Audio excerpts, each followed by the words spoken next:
Tere, vägev Facebook. Tere, Jaana. Tere! Super, tundub, et oleme laivis ja täna on mul, oi, kohe viskas mul ette, täitsa oleme olemas. Ja täna olen siin Jaanaga rääkimas siis sellest, kuidas on tema teekond läinud enesearengu programmis, mille nimi on tulemuslik mõtlemine.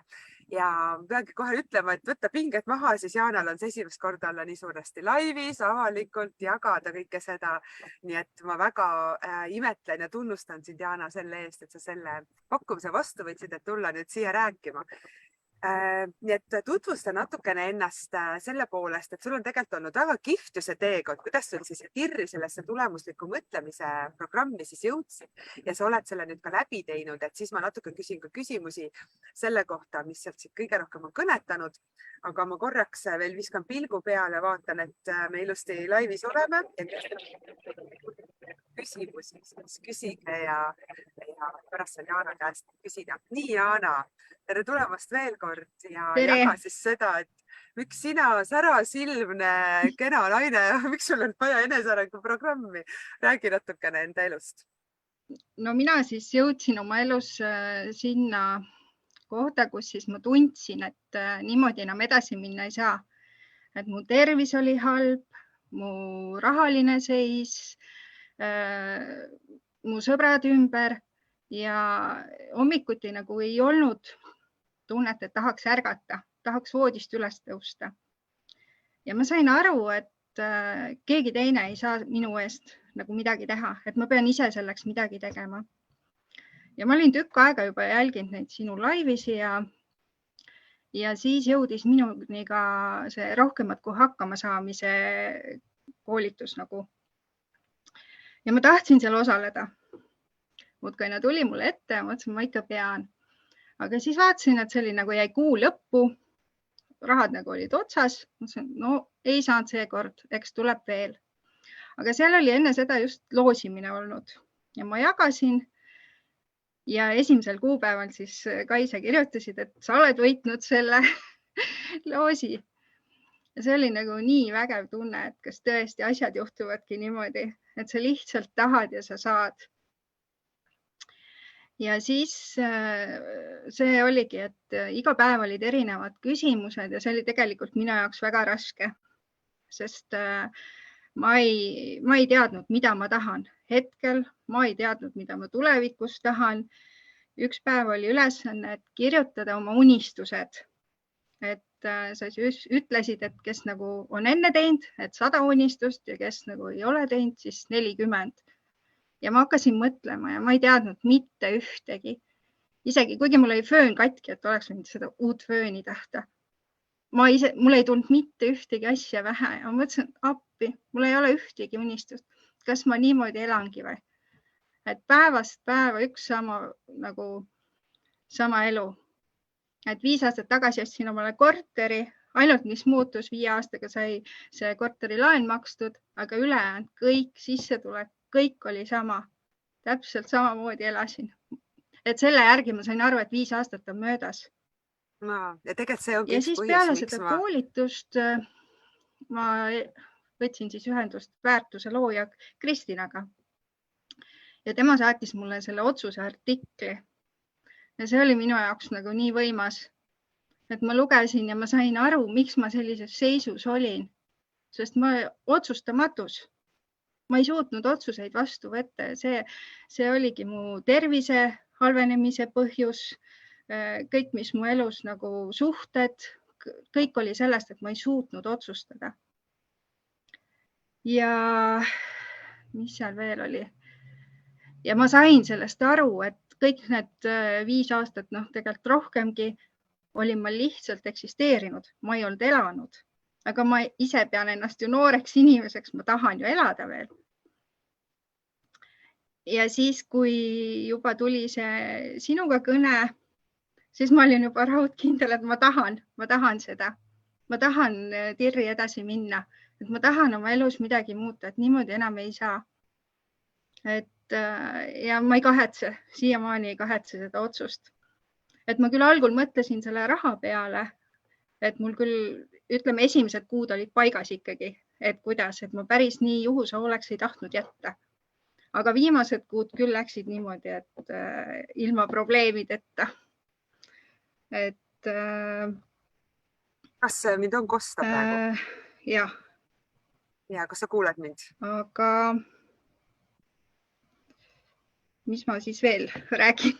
Nii, kas sa mind kuuled? Ja. Kuuled hästi, okei. Et ma tahtsingi siia vahele seda öelda, et tegelikult miks me sinuga räägime, ongi see, et pooled inimesed, kellega ma räägin, ütlevad, unistada või? Issand, ma ei tea. Ja sa ütlesid nii lahedalt, et föön oli katki, ma oleks võinud kas või uuest föönist on ju unistada. Aga meie väärtushinnang enda kohta on nagu nii madal ja meie eneseusk on nii madal, et me isegi seda pisikest asja ei julge nagu tegelikult endale unistada või üldse sellest mõelda, sest meid ei ole ju seda õpetatud. Meil on öeldud, ole 2 jalaga maa peal ja tegelikult oled sa ju raamatuppidaja väga ratsionaalse mõtlemisega on ju. Ja siis ma ütlesingi Jaana, kuule, aga tuleme laivi, sest nii palju on inimesi, kes üldse ei tea, et oota, aga sa võidki midagi rohkemat tahta, see üldse on lubatud. Ja ma arvan, et üks põhjus, miks me seda endale keelame, on ka see, et meil öeldakse, et mis sa siin unistad, niikuinii sa ei saa, sest meid ei õpetata, kuidas unistuste poole liikuma nagu hakata. Ja ma arvan, et läbi selle TIR-programmi sa oled tõesti näinud seda, et aga saab liikuda ja sina ise saad selle vastutuse võtta. Ja suhte kohta me väga sellesse ei lasku, see on isiklik asi, aga ma mäletan, ma küsisin su käest, et kas sa oled Jaana suhtes? Sa vastasid mulle, sa ei tea. Ma ütlesin, kuidas saab nii olla, et sa ei tea, sest vahepeal nagu olid, vahepeal ei olnud, vahepeal tahtsid olla, siis ei tahtnud. Tänaseks oled sa otsuse teinud, on ju, ja see las jääb, aga selles mõttes, kui palju tegelikult inimestel seda on ja sa oled ehe näide sellest, et sul on ju lapsed, sul on tegelikult oma mingi käsitöö asjad, pärast lõpus saad endale natuke reklaami ka teha, aga sa ei julge isegi öelda avalikult, näete, ma teen selliseid vägevaid asju, tulge ostke seda, on ju, kuigi on inimesed, kes vajavad just seda, mida sina on ju teed. Ja näost on sul näha, et see enesekindlus on kasvanud. Kuule, aga räägi, mis on see asi, mis seal TIR-is kõige enim kõnetas? Et mis oli see, kas mingi murdepunkt sinu jaoks või midagi võib-olla muud, mis sa selle kohta No kõige esimesed taipamised, mis mul tulid, oligi see puudust tekitab puudust ja küllust tekitab küllust. Et ma elasin puudust tekitavas mõtteviisis.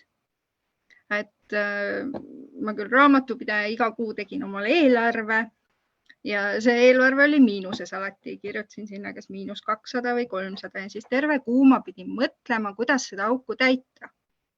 Nii et ma elasingi siis terve kuu algul tegin ära ja kuu lõpuni elasin siis sellises stressis, kas see auk nüüd saab täidetud või ei saa, on ju. Aga nüüd ma ei mõtle sellele enam. Ja nii huvitav on see, et mul on kõik maksud, mul on kõik makstud samas, aga mis ma olen taibanud, et ma enam ei tee selliseid mõtlematuid kulutusi. Ma ei osta poest enam süüa nii palju, sest enne pidi külmkapp täis olema või ma ei tea, ongi, et ei osta neid asju, mida enam vaja ei ole või ma ei tea. Ja samas ma olen lapsel ka märganud, et ta vingus mul kõik see aeg, seda vaja. Aga siis, kui ma ühel hetkel hakkasin talle ütlema, ja sa saad selle asja, et aga pane kirja, mis sa pead tegema selle heaks, on ju, sest mina ju pean midagi tegema, et seda raha saada. Ja siis natuke aega mõtleb, tuleb, et tead, aga mul on nii palju asju, mul ei olegi seda vaja, on ju. Et see oli nagu tema poolt ka nii lahe muutus, et ta on hakanud nagu mõtlema ka, et miski ei tule niisama, et ta peab ka selleks nagu oma panuse andma. Et see on ja samas ei pea sa talle nii palju ütlema, et ei, sa seda ei saa ja siis hakkame järjest rohkem tahtma, kui me keelame, kui me oleme sellest puudust loovast mõtteviisis. Aga sa tõid mulle ka välja selle 11. peatüki väärtuse võimendamise, kuidas, kui sa teise inimesele näitad, et jah, ta on väärtuslik ja sa väärtustad tegelikult läbi oma tegude teist, kuidas sa tiiruga tagasi tuleb, eks. Too seda näidet ka, see oli vist nii hästi mõeldud. Ja seda ma panin, see peatükk väärtuse võimendamine mulle väga meeldis just, et teiste inimeste väärtust tõsta ja seeläbi ka enda väärtust. Et kui ma seda peatükki hakkasin õppima, tuli minu juurde üks kolleeg. Ütles, et Jaana, et tead, ma olen sulle nii tänulik, kiire ja meeldiva koostöö eest, et tema mulle kirja saadab, mina alati vastan ja ma saan alati aru, mida tema tahab. et temal oli ühe teise raamatupidajaga, siis tema pidi 3 tundi seletama, et mida tema saada tahab, et mina nagu hoidsin tema aega kokku ja ta oli selle eest mulle nii tänulik. Ja siis ma nagu taipasin, et see ongi see, et mina nagu väärtustasin tema aega ja seeläbi tema väärtustas mind. Et see oli nagu hästi huvitav nagu. Et see tuleb ju ringiga tagasi, eks, ja see on Ja. tegelikult nii võimas ja kui hea enesetunde sinule tekitab, kui sa tõesti aitad teist inimest ja veel, kui ta ringiga tagasi lihtsalt ütleb sulle aitäh on ju selle eest, et see on nagu Ja. hästi võimas asi. Ja selle väärtuse nagu enda väärtustamist ma hakkasin taipama, et ma teen käsitöökaarte. Mulle nagu meeldis teha neid ja meeldib siiani teha, aga selline, et mis teised sellest arvavad ja nagu ei julge näidata või noh, nüüd meil on see koduleht peipsikaup.ee, kus saab osta siis Peipsi siin kohalikke käsitöötoodangut ja seal on müügis, aga ma ei julgenud jagada kellelegi öeldagi, et minu tooted ka seal on. Et nagu, ja see oli nagu nii huvitav, et kui ma hakkasin nagu väärtustama ennast ja nagu, et jah, mul on ilusad tooted ja head tooted ja kohe hakati neid ka ostma. Et see oli nagu nii huvitav, et kas tõesti. Ja ma mäletan, sest nad olid seal pool aastat vist olnud. Ja sa kirjutasid mulle, Kai, keegi ostab nüüd minu kaarte, on keegi ostnud on ja. Ja see kõik käibki nii lihtsalt tegelikult, et iseendasse hakata uskuma. Et kui nüüd keegi tahab teada, mis see enda väärtustamine, siis see ongi see, et jah, et ma teen ilusaid asju, jah, ma olen seda väärt, et neid ostetakse, et ma saan inimesi rõõmsaks teha, on ju, ja julgeda ka välja öelda tegelikult seda, et vaata, mis asju ma teen, on ju. Nii et vaadake seal, mis oli peipsikaup.ee, otsige üles Jaana imelised kaardid ja midagi on sul seal veel ju? Ja, korvid on ka, korve teen ka. Aga ma olen leidnud ka ühe uue asja, on see hargipitsist asjad, aga see toode on mul veel väljatöötamises. See tuleb, ega see kuskil ei jää. Aga kui nüüd keegi siin kuuleb ja mõtleb, et okei, ma olen seda tirri mõelnud ja tahaks ka Kaiga rääkida, ta üldse ei julge tullagi minuga rääkima, on ju, või et mis samme edasi astuda, siis mis sa ütled tema julgustuseks? Kindlasti võtta ühendust, et see esimene samm, see ju ei maksa midagi, et lihtsalt rääkida ja mina soovitan, et see võimas just see grupi tugi ja et see on nii võimas, et need ühisüritused ja igapäev hommikused veebinarid ja see lihtsalt on nii toredad inimesed. Ja kõik see nagu muutuski, et ma olen nii suure muutuse teinud, et ma ei oleks elu sees siia jõudnud. Ja ma saan kinnitada seda vaadates Jaanat ja mõeldes, milline oli meie esimene kõne aasta alguses suhteliselt vist oli see, eks, või jäi kõne aasta alguses. Ja siis sa mingi aja pärast kirjutasid, jah, Kai, ma tulen sinna tirri ja see, kuidas sa oled nagu muutunud inimesena, no see, mis nägu sul juba on ja see enesekindlus, et seda on ju näha täiesti kaugele, et mina tänan sind usalduse eest. Kõige tähtsam, ma armastan iseennast.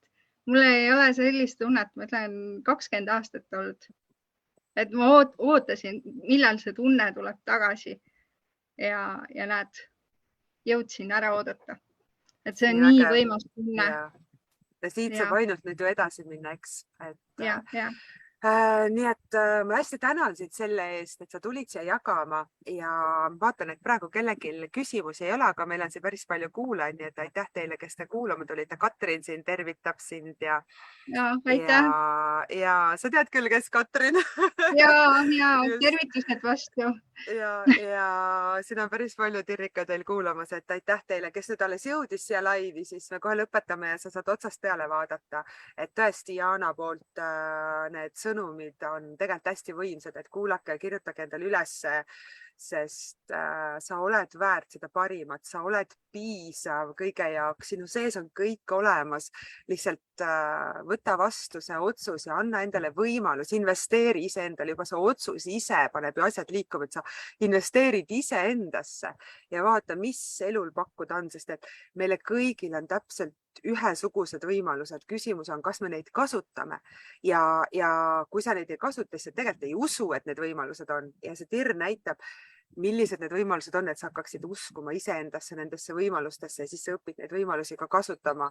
Sest ükskõik, sa teed mingisuguse otsuse ja seda on võimalik täide viia, lihtsalt on ju vaja uskuda iseendasse, nii et täiega suur aitäh sulle, Jaana, et sa tulid jagama, mul on hästi-hästi hea meel ja ma tänan kõiki, kes meid olid kuulamas.